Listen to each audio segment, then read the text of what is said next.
before we get started.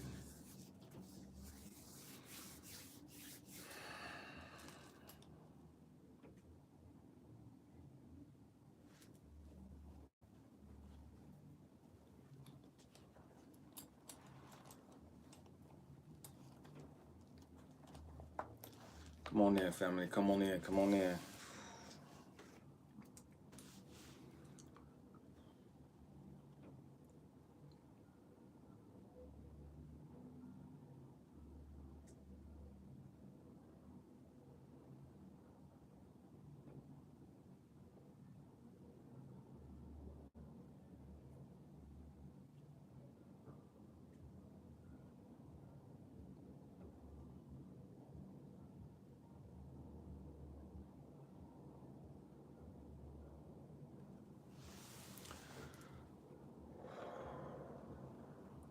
We're going to go ahead and get started, family.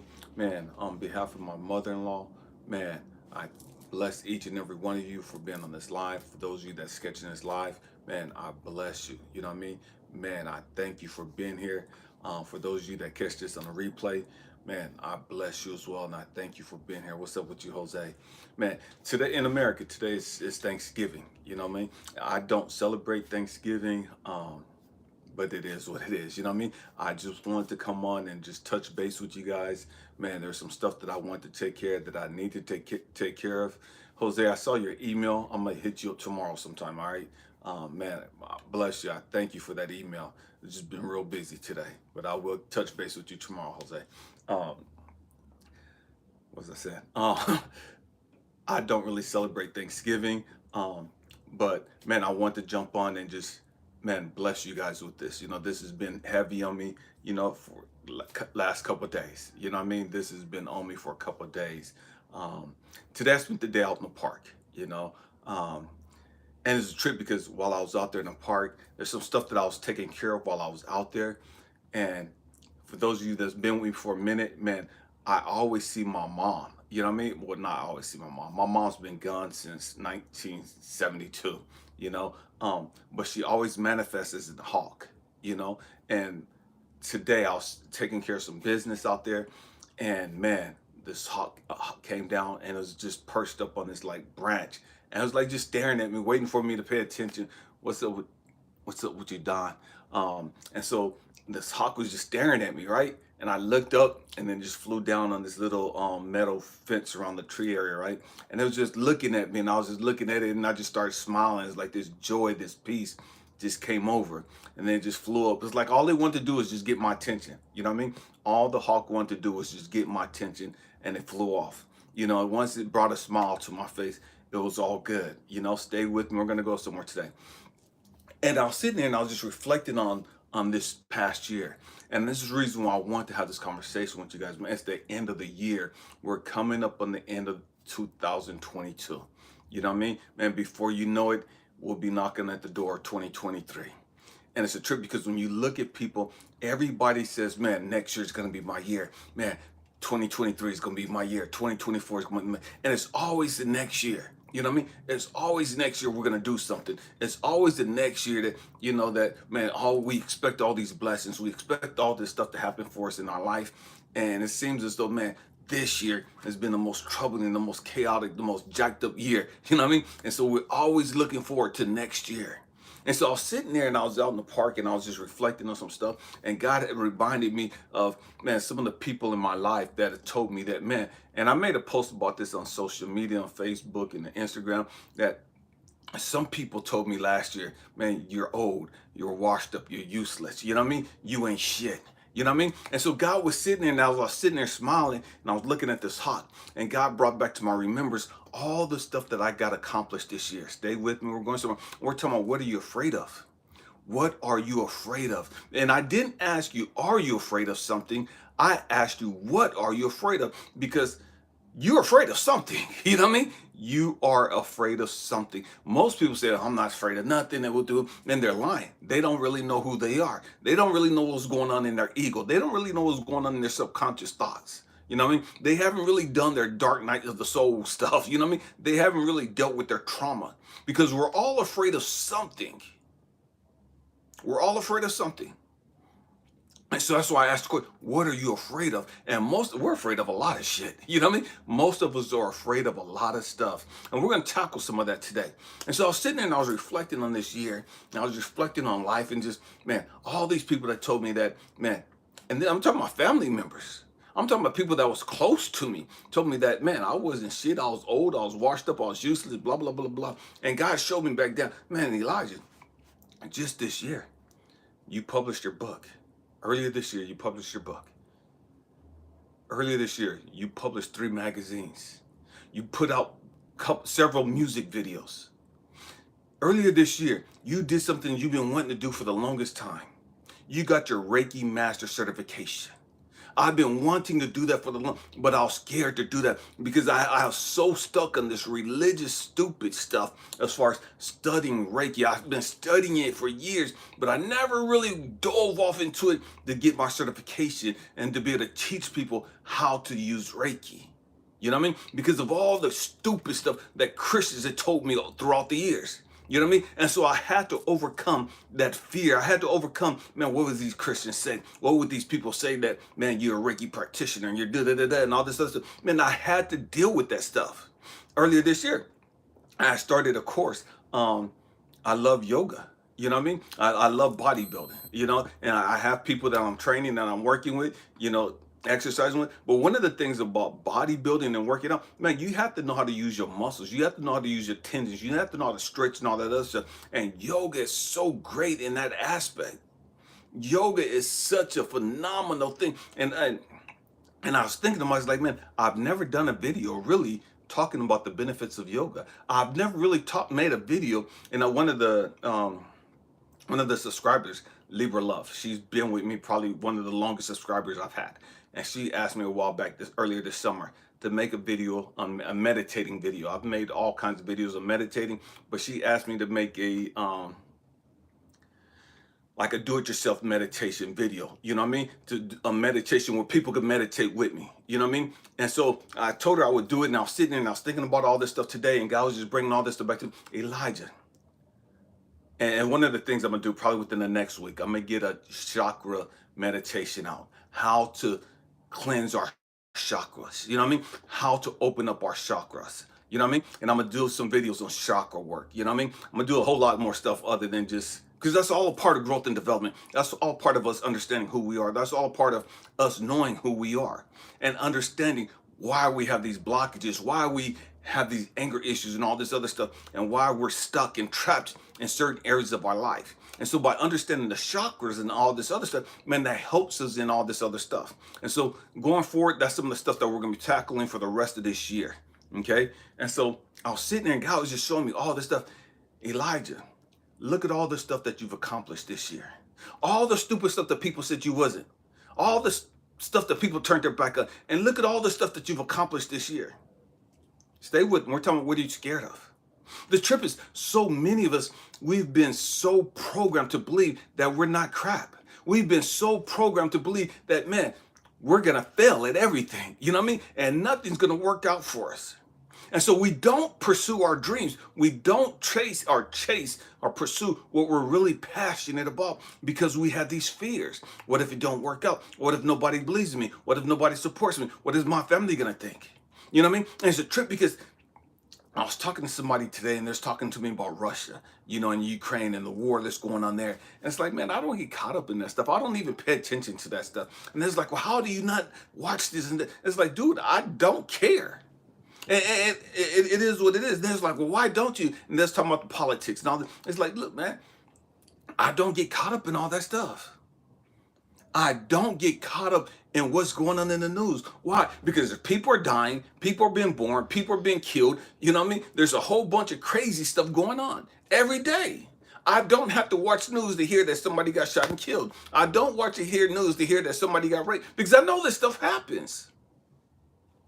I know that this stuff happens. I know that there are wars going on. I don't have to watch news to keep up with all this negativity. Just like there's all that negative stuff going on, there's beautiful stuff going on too. There's people being born. There's people getting married. There's people starting businesses. There's people believing in themselves. There's people dealing and healing from their traumas. Most of us, we're so terrified of the stuff that we've been programmed to believe that we won't pursue our dreams. And then we get mad at everybody else that's pursuing their dreams. We get mad at everybody else that's accomplishing their dreams. But you won't chase your dreams because you're scared. What are you scared of? That's a trick.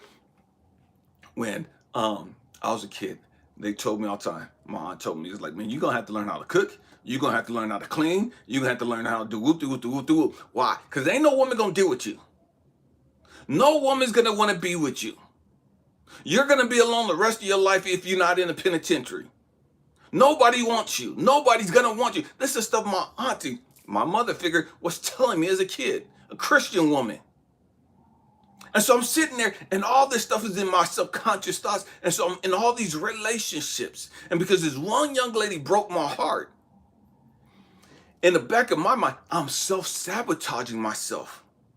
What are you scared of? Man, and in my mind, I believe that these women are going to leave me. I believe these women are going to break my heart. I believe these women are going to dog me out. And so I always end the relationship before they could break my heart. I always end the relationship before they could crush my spirit. Because I was scared of them breaking my heart. And I didn't even know that I was doing that. I wasn't even cognizant of the fact this is what I was doing. I was in survival mode and didn't even know it. What are you scared of? A lot of you, you're scared of the fact that, man, you're sick and tired of school. You don't want to be in college no more. But man, what is your parents going to say? You know what I mean? What is your dad going to say that you drop out of school? That you want to drop out of school and pursue something else? Some of you have homosexual thoughts. You know what I mean? You're homosexual. You like guys or you like women. But you grew up in a household that don't accept that. And you're terrified of falling in love with the person of your, you know what I mean?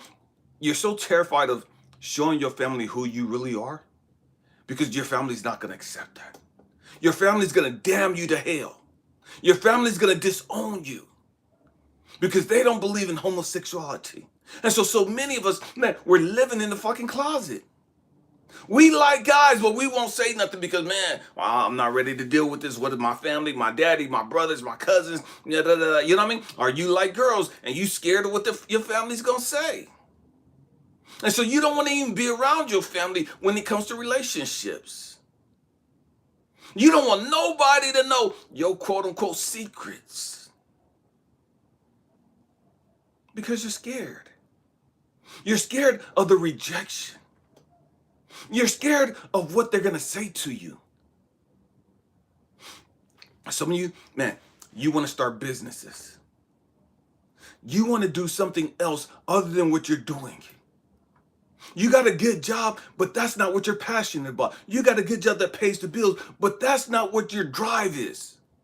You want to be doing something else, and you know you're supposed to be doing something else, but you're scared as hell of doing something else. Why? Because what if it don't work? What if my business fold and I go bankrupt? What if I lose all of my benefits? What if I lose my health insurance? What if I lose da-da-da? What if I lose my apartment? What if I lose my house? What if I lose it? And we're so scared. And so we play it safe. We don't rock the boat. We're on our jobs and we're frustrated. We're miserable on these jobs. But we don't want to rock the boat. You don't want to challenge the authorities. You don't want to challenge stupid rulings or stupid policies. Because you don't want to rock the boat. You don't want the attention. You don't want to have to go to the HR department. You scared you might get written up. You're scared you might get let go.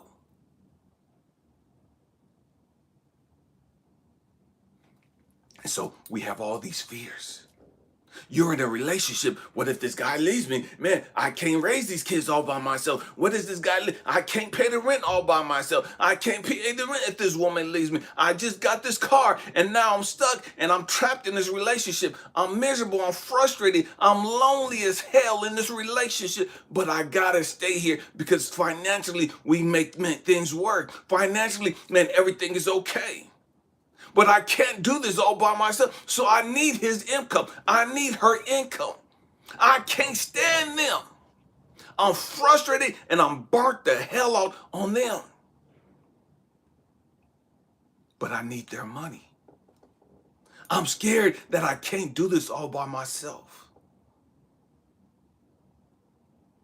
And so we stay in that dead-end relationship. What are you scared of? Some of you, you're terrified of getting in relationships. Why? Because you've been broken, you've been betrayed and dogged out in the past. You're so traumatized over getting hurt again. You're so traumatized over getting dogged out that you refuse to allow anybody close to you. Because you're so afraid of falling in love. You're so afraid of getting hurt again.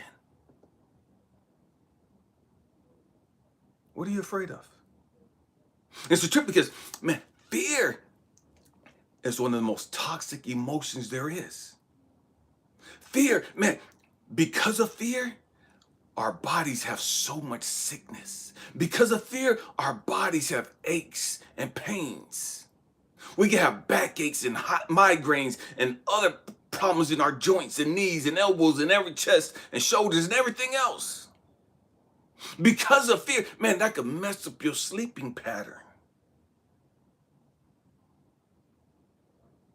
Because of fear, man, that could mess up your eating pattern.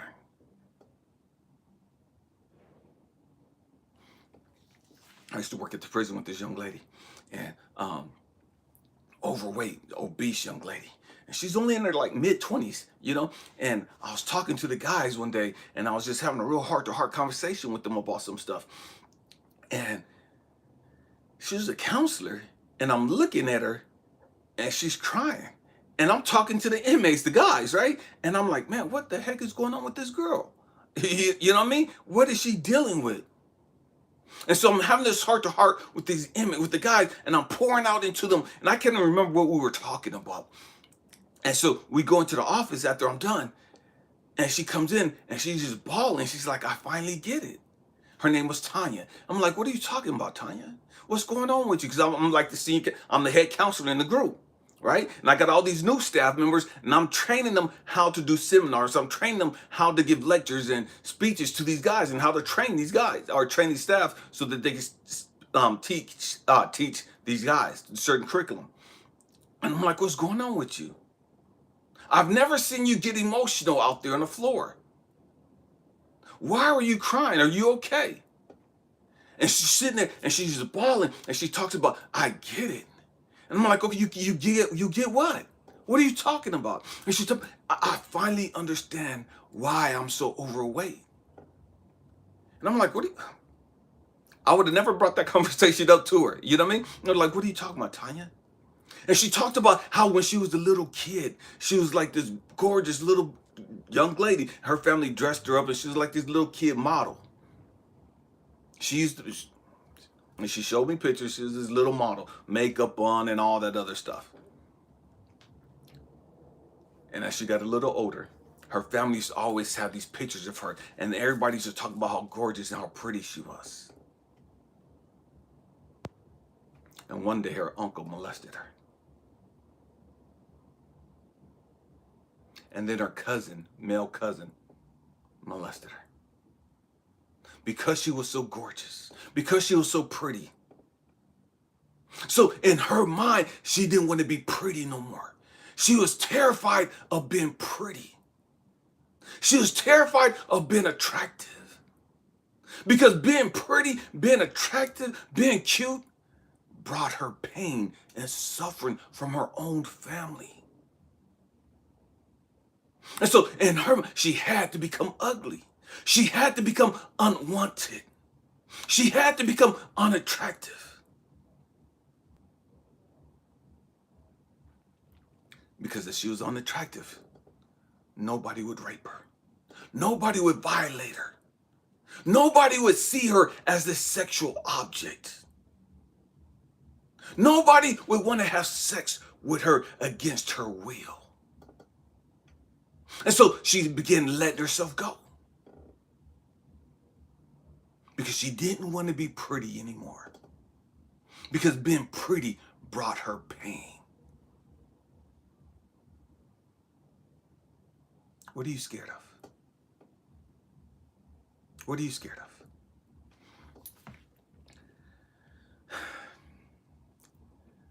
We have so much inside of us, so much we can accomplish, so much we're supposed to accomplish. And yet the reality is the great majority of us will never accomplish everything we're supposed to. The great majority of us won't accomplish hardly anything in life. When you look at the average person doesn't accomplish hardly anything meaningful in life. We so dumbed down life to, man, we're just happy just to have a job. We're just happy just to raise our kids. And our kids become our greatest accomplishments in life. What did you do with your life? Man, I raised my kids and they're doing good. Okay, your kids are over 30 and 40 years old. They've been out the house for years. What have you done with your life since then? You haven't had kids living with you in the last 10 to 15 years. What have you done with your life in that time frame? How is it that your kids are your greatest accomplishment? You're still alive because there's something you're supposed to be doing bigger than them. You're still here because there's something you're supposed to be accomplishing. There's something you're supposed to be working on. What have you done with your life in that time frame? What dreams have you pursued in that time frame? What have you been passionate about since that time frame?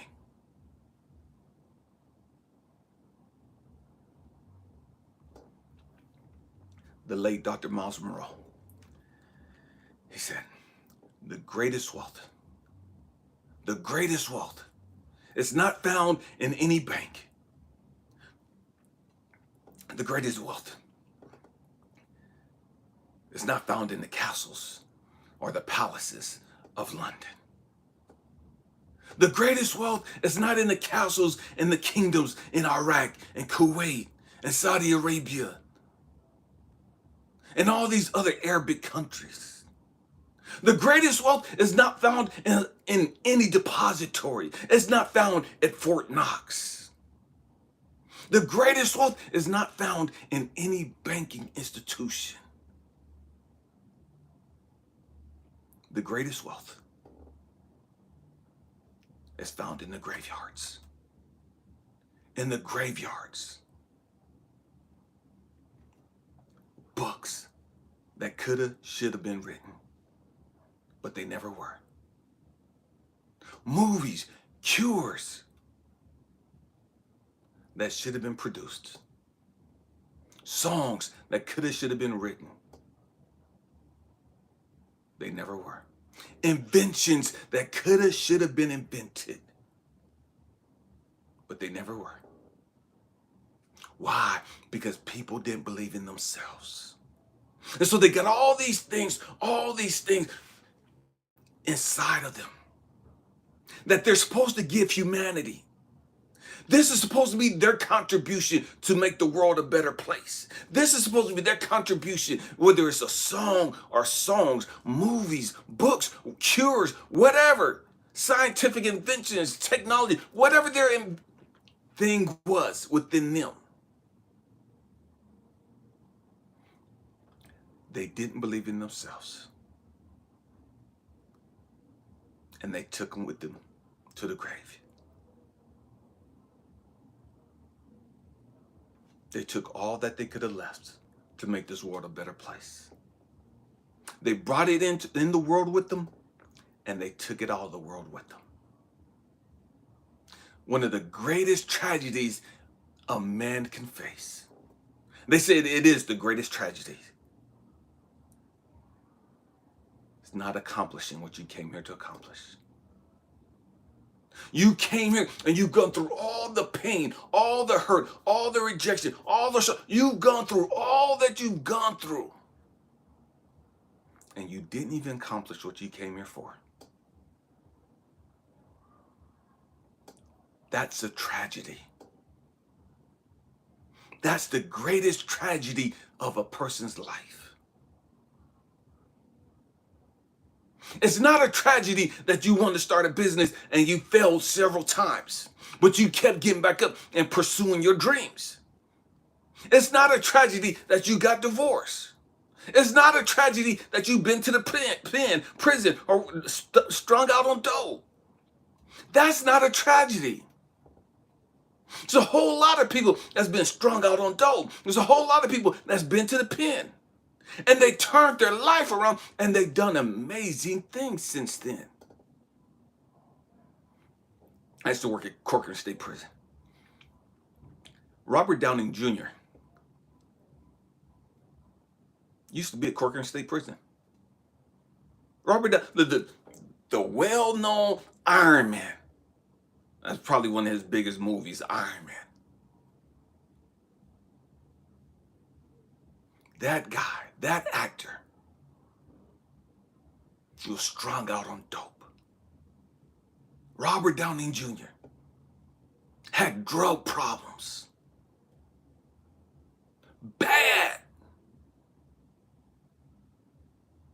Robert Downey Jr. was locked up in the prison where I worked at.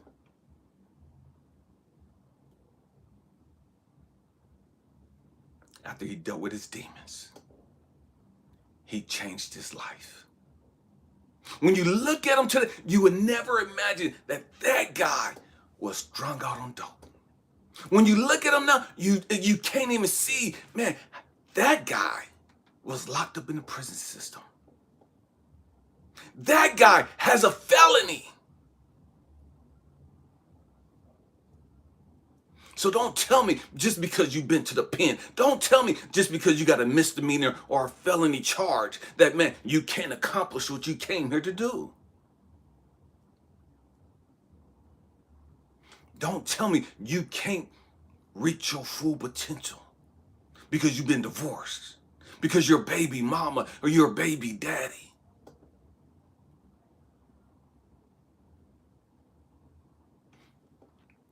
Because you've been homeless. What's this guy's name? Tyler Perry. I've never been a real huge fan of his, Tyler Perry. Tyler Perry is this guy that, if you don't know, he used to be homeless. Homeless. Nobody believed in him. His family didn't believe in him. Nobody believed in him. But he was writing all these plays. Writing all these little stories.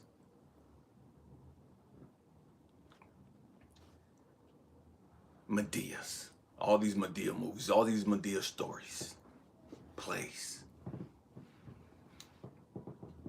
He believed in himself. Even when things wasn't going the way that he wanted them to. He believed in himself even when he was homeless. Even when he was starving.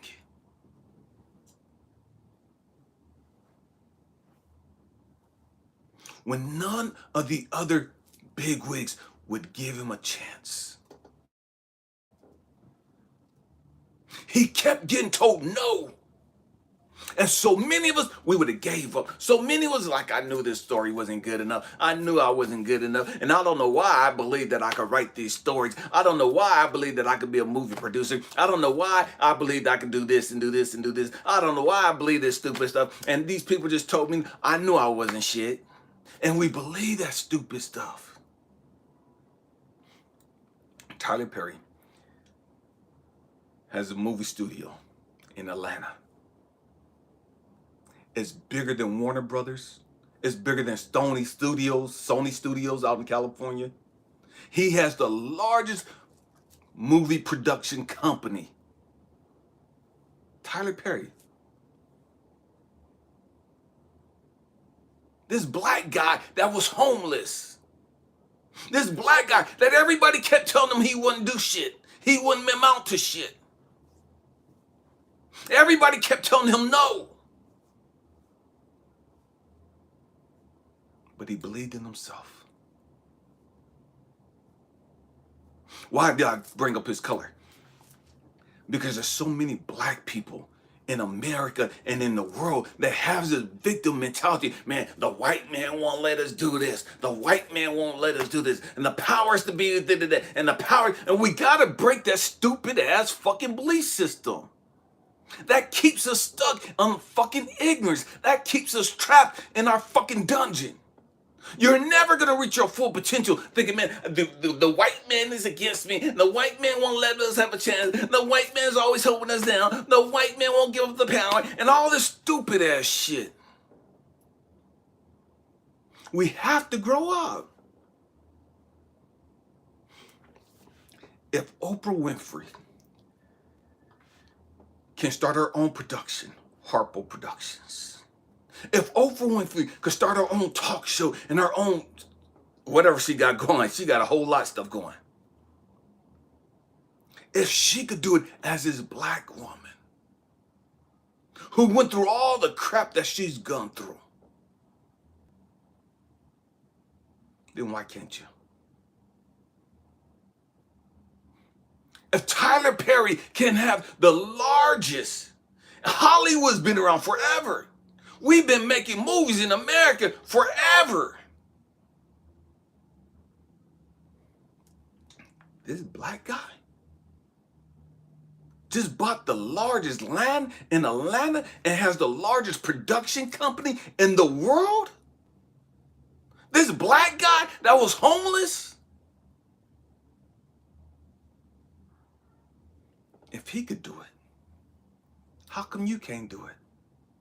If he can reach his full potential, how come you can't reach yours? What are you scared of? What's stopping you from going back to school? What's stopping you from starting your own business? I don't want to hear because I'm 35 years old and I'm 40 years old. It's a whole lot of motherfuckers a whole lot older than you.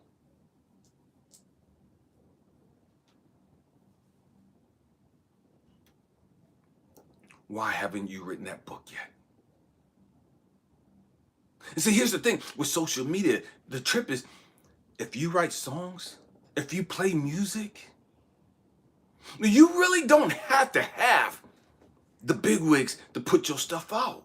There's a whole lot of people that's gotten rich off of TikTok. There's a whole lot of people that's gotten rich off of Facebook or YouTube and these other platforms by writing their own music and playing their own music, singing their own songs.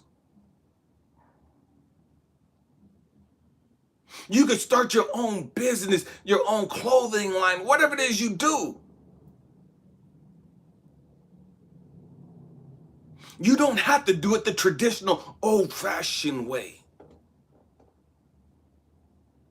You ain't got to go door to door knocking and selling stuff like they had to in the old days. You can have a crystal shop right on your YouTube channel, right on your Instagram channel and Etsy and all these other platforms. You can have clothes, you can have whatever type of merchandise you want. You have no more excuses.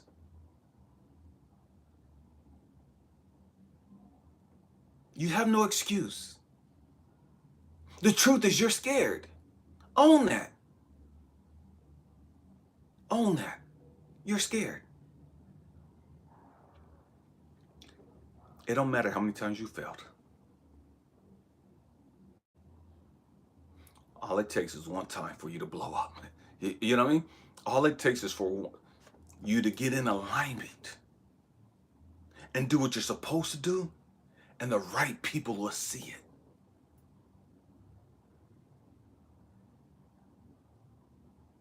We have to grow up. We have to stop being so scared. Time is ticking. Every year, everybody's always talking about what they're going to do next year. How they hope next year is their year. Everybody's talking about, man, the next year I'm getting blessed. Next year I'm getting my car. I'm getting my business. I'm getting all this money. And you got all these people that believe this stupid shit. Man, they'll post something on Facebook, on Instagram. God's gonna deliver you $1 million in your house or $1 million in your bank account in the next 30 days. Name it and claim it and type amen and you'll receive it. We do all this stupid shit and we'll sit there, oh yeah, God's gonna give me $1 million. And man, I'm naming it, I'm passing this, I'm forwarding this message. This actor said he's going to give somebody $500,000. He's going to pick somebody out of anybody that passes this along. He's going to just grab somebody's name. I'm done doing this. I'm forwarding this message.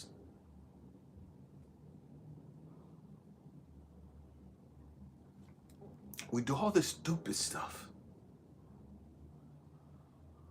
But we won't believe in ourselves. We do all this stupid stuff. We'll believe in other people, but we won't believe in ourselves. Why is it you believe that everybody else can make it to the NFL but you? Why is it you believe that everybody else can make it to the Major League Baseball but you? Why is it you believe everybody else can make it to soccer and NASCAR and all this other stuff but you?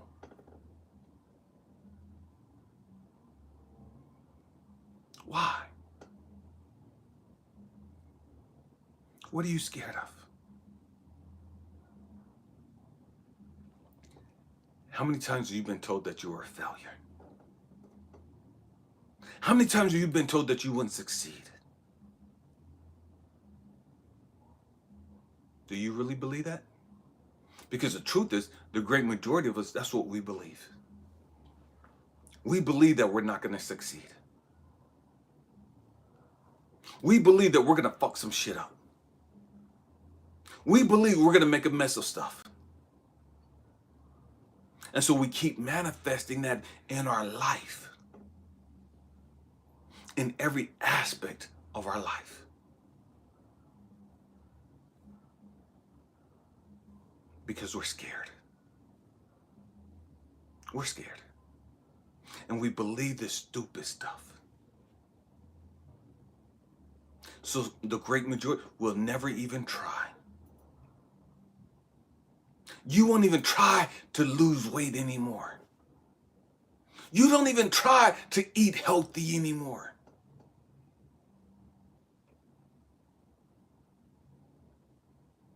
Because you believe you're going to fuck it up anyways. You believe you're going to quit anyways.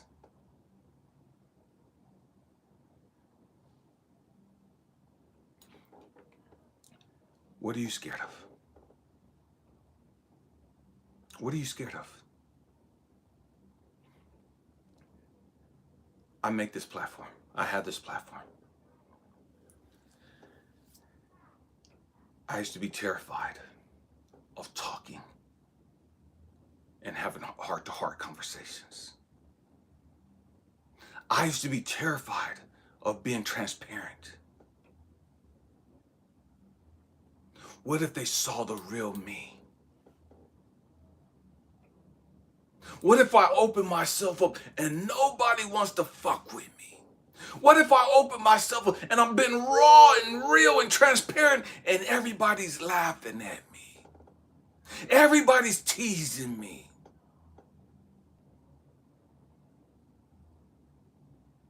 And so what we do is we start closing up shop. We start becoming careful of what we divulge. And we stop divulging anything. We'll share stupid shit. We'll share gossip and petty ass stupid shit. But we won't have heart-to-heart conversations with each other. Because I'm scared of what you might think of me. You're scared of what I might think of you. And so we keep each other at arm's distance. So many relationships fail because, man, I can only give so much. I can only go so far. I can only open myself up so much. Because what if I give my all and they reject me? What if I do everything that they ask and then they still complain? And they still tell me that I'm not good enough? What if I do everything that they ask and they still leave me? Because that's happened. We bent over backwards. We jumped through hoops for people and they still dogged us out. And so now we get in other relationships and we don't do so much. I'm not going to be so nice. I'm not going to give so much. I'm not going to divulge so much about me.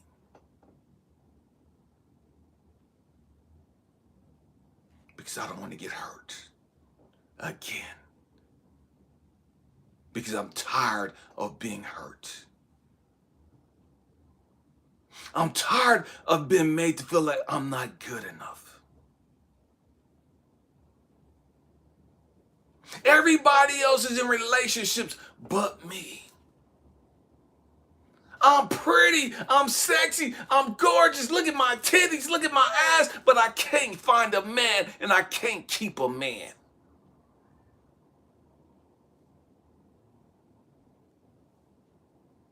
You got all these guys. Handsome. Nice jobs, careers. But they won't get in a relationship. They won't commit in a relationship. Why?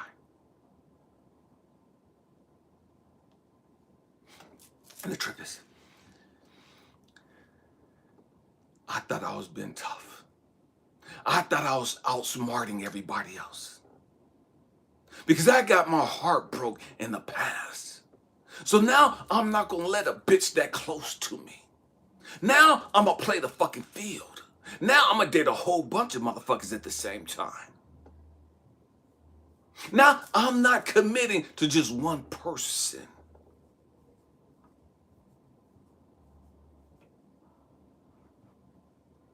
Because I don't want to get hurt. I don't want to invest all my time and energy and everything else into this situation and it ends. What is that going to make me look like? What is my family going to think about me?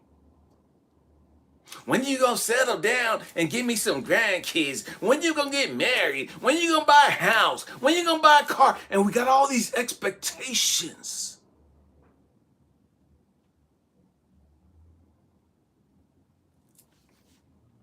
I talked to so many guys. So many guys. They ain't doing a fucking thing in life. They're not trying to do a damn thing. They're just trying to find a woman. Man, she got a job. I can sit at home and play fucking video games, Madden and everything else all fucking day.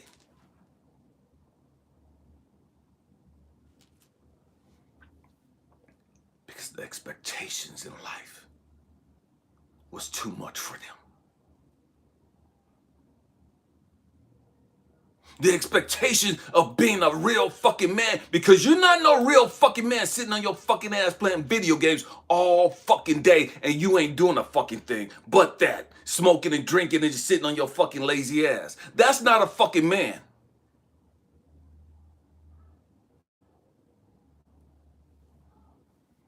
That's not what a real woman does either. I don't give a fuck what this generation is talking about right now. That's not what grown-ups fucking do. When you a kid, it's okay for you to play them fucking games. You a grown-ass motherfucker, so you say now. Now that you fucking quote-unquote grown, it's time for you to grow the fuck up emotionally. Now it's time for you to do grown shit. And doing grown shit ain't got shit to do sitting there playing Xbox, Call of Duty, and all this other stupid shit. Your ass can't even fucking afford the game.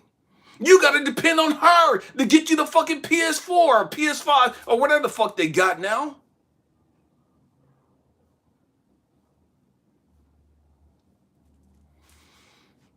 Because you have no fucking expectations. You got all the expectations for her. You expect her to take her ass out there to go to work, bring you home the fucking money, be faithful to you, be loyal to you, buy you what the fuck you want, but you ain't doing a fucking thing in return.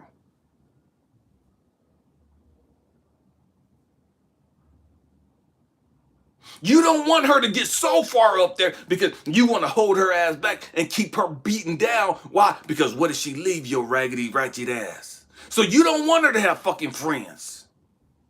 You don't want her going nowhere. So you abuse her and you dog her the fuck out to keep her trapped right there with your sorry ass. This is a grown folk channel. We keep shit real here. I don't give a fuck what they talk about and do on other channels. We have to grow the fuck up. We gotta stop acting like we got everything on fucking lock.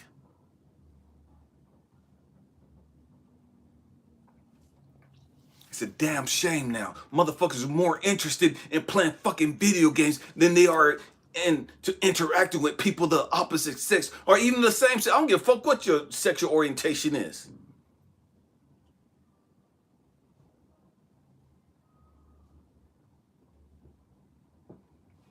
What the fuck are you doing in life? How come you don't have something that you're passionate about that's helping you grow and reach your full potential and you're giving back to humanity? See, you motherfuckers are passionate about sitting there smoking your fucking blunts. You passionate about getting up and getting you something to fucking drink. You passionate about who you gonna play on the game today.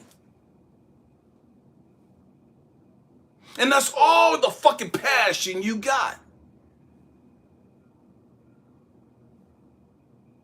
That's the only drive you have. You don't give a fuck about anything else. Man, where am I gonna get my, she gotta get my blunt, she gotta get my fucking weed, and you gotta get my alcohol, and you know I got disability, you know I can't work. Ain't nothing wrong with your lazy fucking ass. You a man? Start acting like a fucking man. Grow the fuck up. Just because you can fuck and have some fucking babies don't make you a man. Just because you could give birth to some fucking babies and you got a bunch of babies and your ass is fertile as fuck don't mean you're a fucking woman either.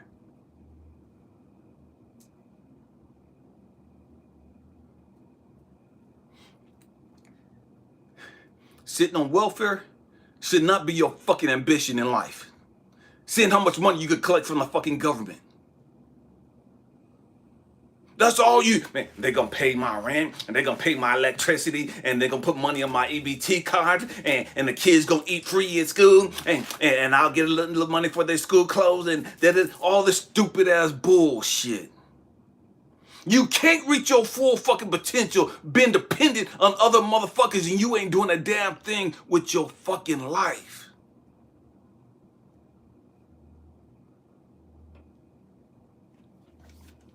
I'm not knocking welfare. But the whole fucking welfare system needs to be revamped, redone. If you on welfare more than 6 months, they ought to cut the fucking shit off. Make you get the fuck up and get you a fucking job. Oh, you can't eat? You ain't got no fucking food? Okay, your ass will figure some shit out. You gonna figure some shit out real quick. You gonna get them to go get a fucking job real fucking quick. You gonna get creative real fucking quick. They start cutting shit the fuck off. Welfare should be for people that need it, and it's not no fucking lifelong thing. It should not be no fucking generational thing. Your grandma was on welfare. Your grandma's still on welfare. Your mama was on welfare. Your ass got kids, and you on welfare. But then you want to sit back and talk about all these generational curses. No, you're producing this bullshit. You're showing your fucking, this is what we do. This is how life is supposed to be.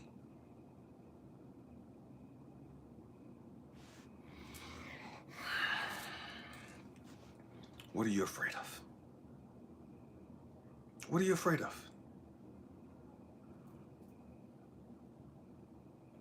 What has you so fucked up to where you already gave up?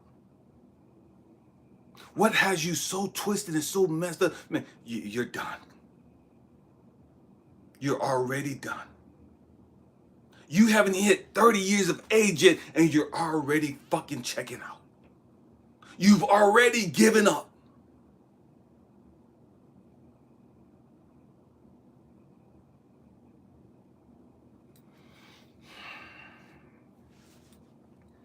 We're better than this. We're better than this. And it's always those same people that's giving up, that ain't passionate about shit, that ain't doing shit, that's always passing those same Jesus messages along that, man, God's gonna bless you. God's gonna bless you. God ain't blessing your stupid ass for sitting on fucking welfare and not doing a fucking thing with your life. God ain't gonna bless you for sitting on your fucking passion and sitting on the gifts that he has given you and you not doing a damn thing with them. Don't sit back and expect God to bless you for being fucking lazy and trifling. God's not gonna bless you because you're full of fucking fear. And you think he's just gonna and everything's gonna fucking change for you.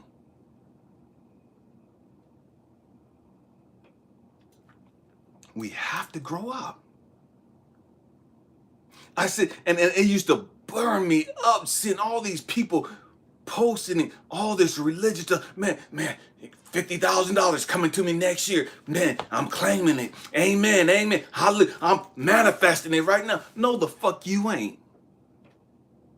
I'm gonna tell you what you manifesting. You manifesting some more money coming on your fucking EBT card. You're manifesting the government to send you some more fucking checks. You're manifesting welfare for another 12 years. That's what the fuck you're manifesting.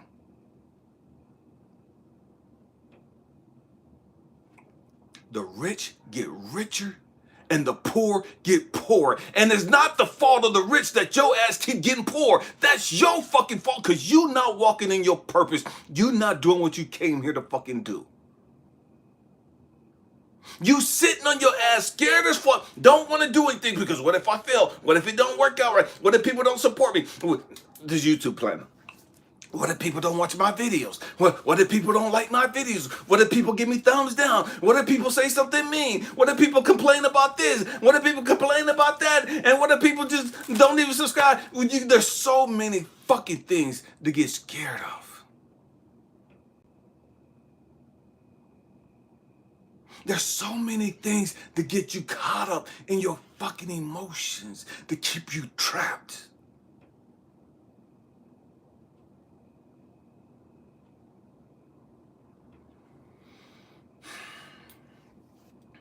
Man, we have almost 14,000 subscribers on this channel. We've lost hundreds of subscribers, hundreds. It is what it is. And then most of the people don't even watch these videos. Out of the people that are, 95% of the people don't even watch these videos. It is what it is. I'm not going to stop producing videos and having these heart-to-heart conversations with you guys. Because, man, 200, 300, 400 people watch the fucking video. And maybe 10% of them give it a thumbs up.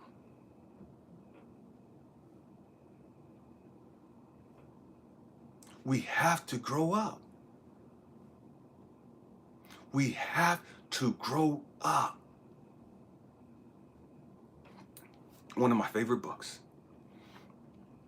Man, brain fart. Moby Dick. Melvin, I can't even think of his last name now. Melvin, I can't even think of the guy's name. Moby Dick. He wrote this story in 1800s.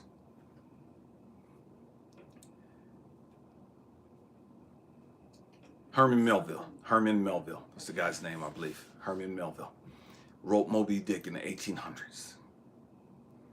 By the time he died, he'd only sold like maybe a couple thousand books all over the world. Only a couple thousand. That's a lot of books back in that time frame. Stay with me.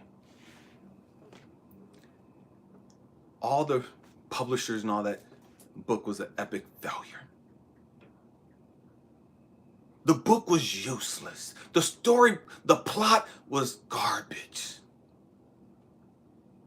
Nobody really liked it. Nobody was fucking with Herman Melville's Moby Dick.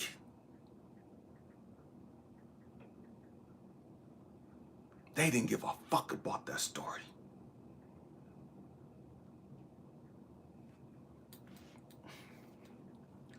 A few years after he died, somebody came along, read the book, loved the book, hyped it up, started sharing it, and everybody started talking, and it became the biggest thing.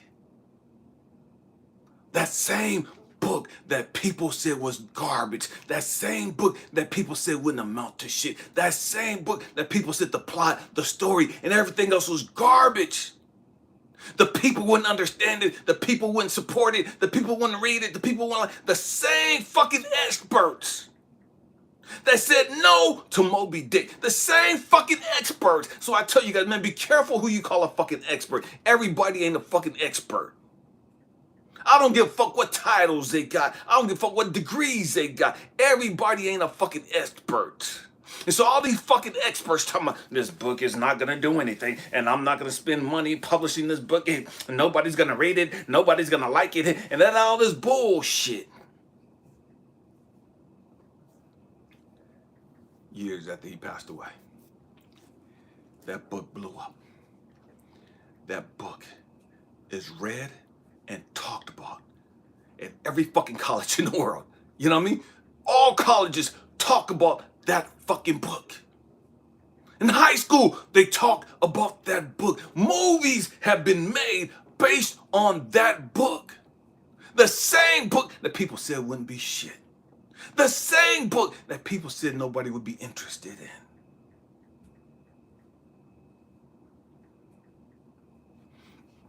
I see, and so many of us, we're so scared. We want all the shit now. I want to see my stuff. I want to see my song, go triple platinum and all this other. I want to see my movies and my books and my poem. I want to see all this stuff get blowed up while I'm here. Sometimes, family, it ain't for you. Sometimes it's for your ancestors. Sometimes it's for your kids and your grandkids.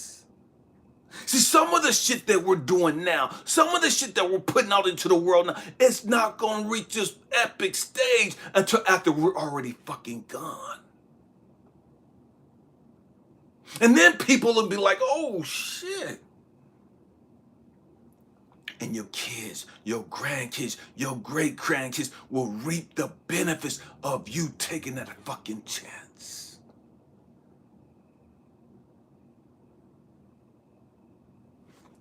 You look at Buddha, the life of Buddha. When Buddha died, he had maybe 3,000 followers. When he died, Buddhism is all over the fucking world. Buddhism, regardless of what you believe about it, regardless of what you think about Buddhism.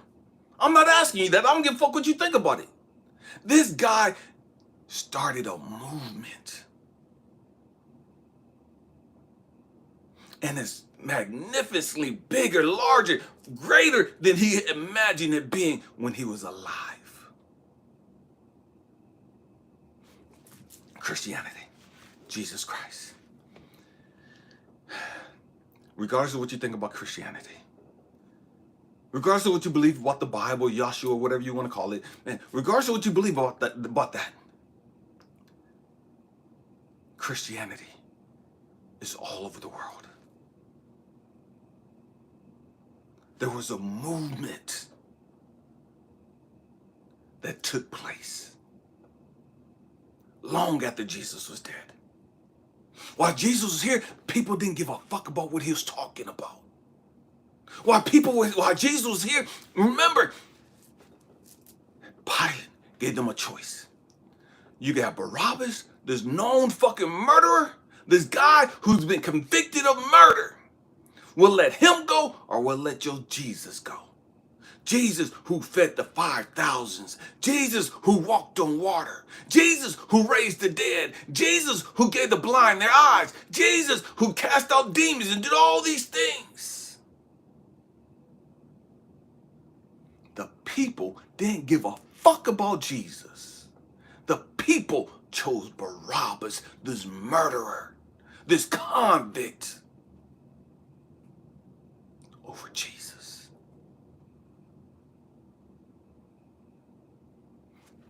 Let that sit in for a minute.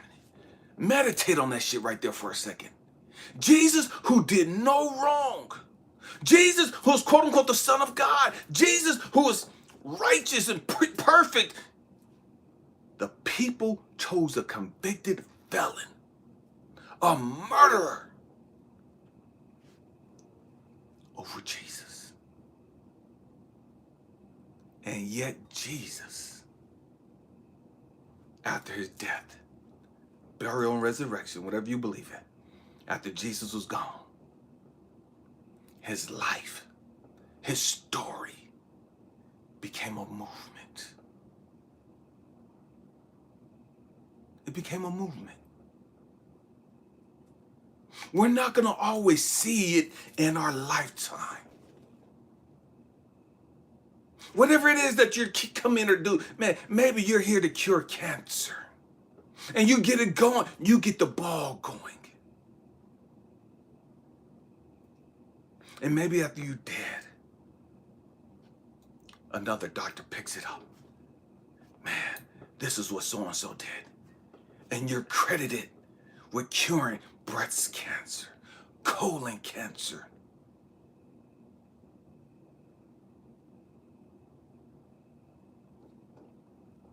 We have to grow up. We have to grow up. What are you scared of? What's terrifying you? What's stopping you from doing what you came here to do?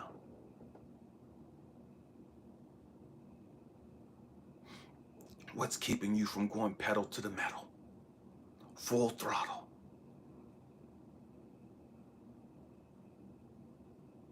What's keeping you from pursuing that? Why are you scared? What do you believe that keeps you scared?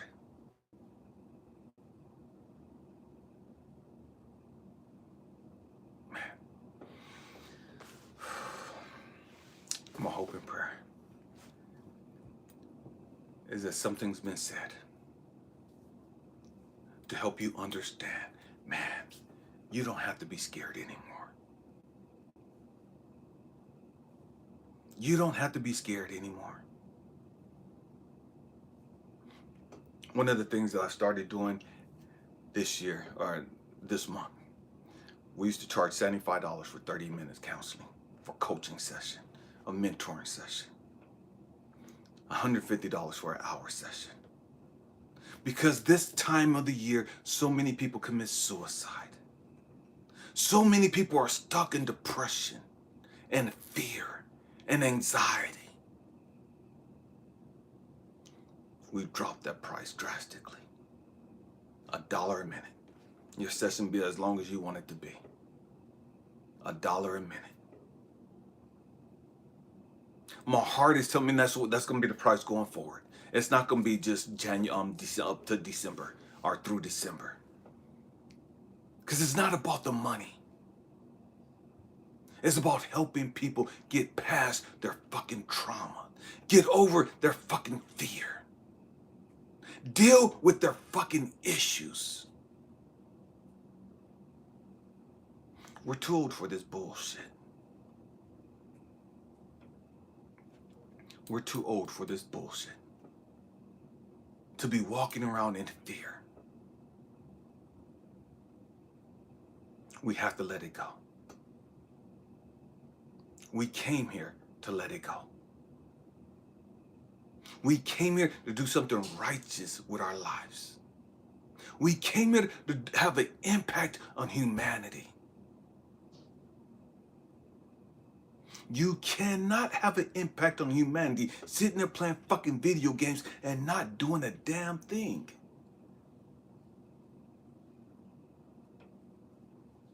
You have to face some shit.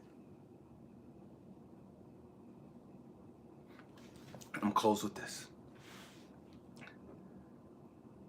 I was terrified of charging people for my coaching sessions. Didn't want to do it. And God had to show me something. Because my mentality, man, people aren't going to want to pay. People aren't going to pay. And God had to show Elijah, these same people that you don't believe will have money to pay for a coaching session. They got on $200 pairs of shoes. They got bags and purses that cost $500, $700. They got watches and rings on that cost thousands of dollars.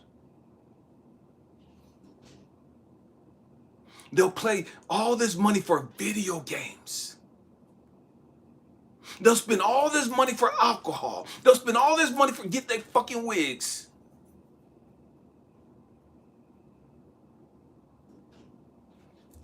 Their priority is off. Their priority is messed up. It's more important for them to look good than for them to actually be emotionally stable and healthy. They're more concerned with looking pretty, having the nicest bag, having the latest gear. That means more to them than them being stable up here. That means more to that. We're so, especially within the Black and the poor communities of all ethnicities, we're more concerned with looking successful than we are at being successful. I'm gonna say that again. We want to look successful. And so we think looking successful is, man, I got to lease this Mercedes Benz. I got to lease this Range Rover. I got to lease this Bentley and all these nice cars. I'm renting them. I got to buy them. I got to have my hair done. I got to dress a certain way. I got to have Louis Vuitton bags and all this other shit. I got to have Yeezy shoes and all this bullshit. Because that's more important to us than us dealing with our shit and helping us learn how to let go of all of that trauma, all of that toxic belief and bullshit that's holding us back, that's keeping us stuck in our fear.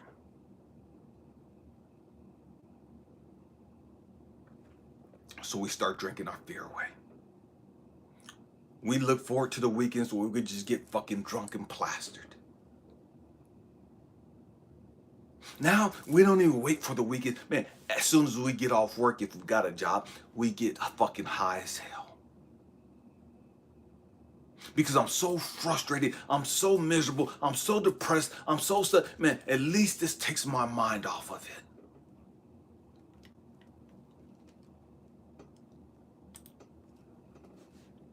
I don't have to think about being an epic failure. I don't have to think about being an epic loser. Because the truth, that's how I feel. Because I know I ain't doing shit. But I'll sit there and play spades and bid whiz and pinochle and all this stupid shit. I'll crank up the music. I'll get on social media and stay on social media all day long so I don't have to think about what I'm not doing with my life. So I don't have to think about how I'm rotting away.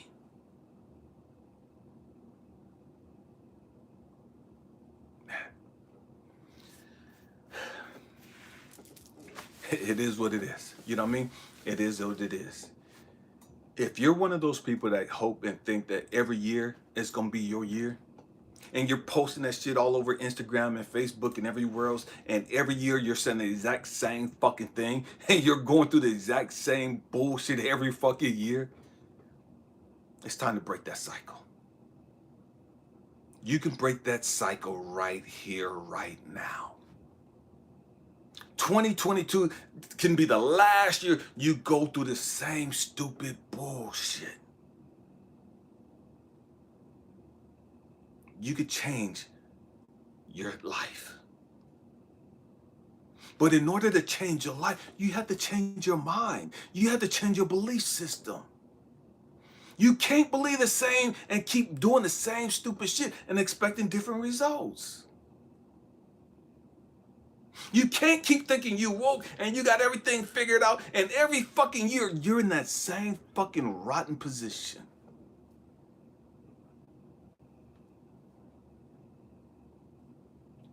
We have to grow up. We have to grow up.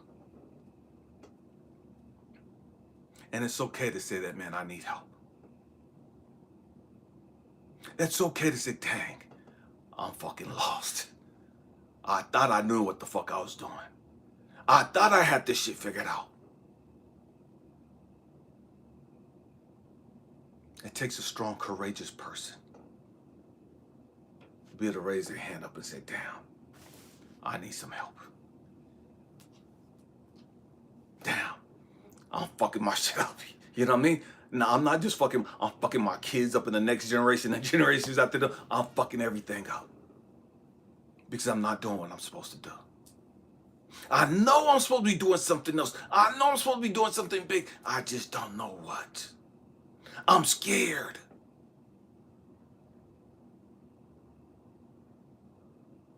Help. Man, I thought I was in church, and man, I thought I was doing the right thing in church, and man, but I'm still stuck. I'm in church every Sunday, on the choir, on the deacon board, on the missionary board, and all this, and I'm still confused. I'm still lonely and frustrated. I'm still miserable and suicidal.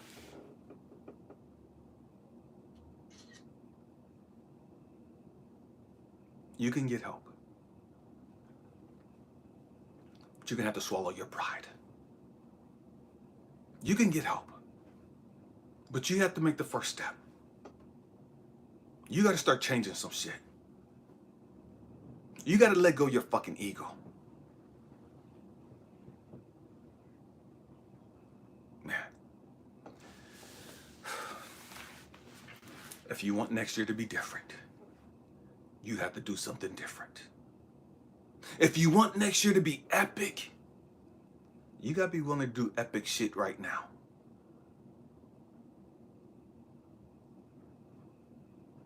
You have to break this cycle. What are you afraid of? What are you afraid of? Man, I hope and pray that you guys have had a beautiful Thanksgiving Day. For those of you that don't have family and friends to celebrate today with, one of the reasons why, the main reason why I want to come on. Because, man, this is our tribe. You're my family. You're my tribe. I love you guys. My queen and I, we love you guys. We thank you guys for being here with us. We thank you guys for your support. Man, we're going to change the world. We're going to change the world. I don't care what it look like. I don't care how many subscribers we have, how many subscribers unsubscribed. You know what I mean? None of that shit means anything to me. We're going to change the world. One person, one heart, and one mind at a time. Man. Namaste. The God in me sees, recognizes, acknowledges, and cherishes the God in you. Because God is in you, greatness is in you. Purpose is in you. You came here to do something major. Something big. That's not playing fucking video games. That's not getting drunk. That's not getting high. That's not chasing pussy and chasing dick. That's not chasing money. You came here to do something big. Something epic. Man, we love you. Happy healing. Peace.